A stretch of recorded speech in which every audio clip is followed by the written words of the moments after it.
Today we'll talk about how can you fix this problem on your Shortmax app. So all you have to do, so you just click here on settings here. So when you click here on settings, it's going to take you to this list here. Then all you have to do, so you just go down here, you keep going down, then you click here on apps, then come to apps list here, and here you're looking for Shortmax app, or just click on search.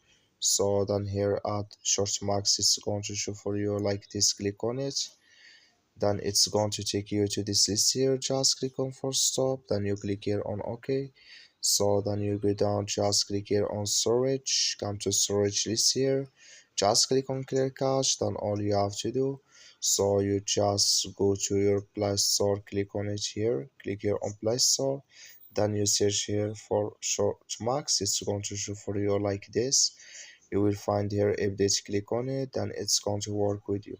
That's all you have to do. Thank you for watching. Don't forget to support us by liking and subscribe.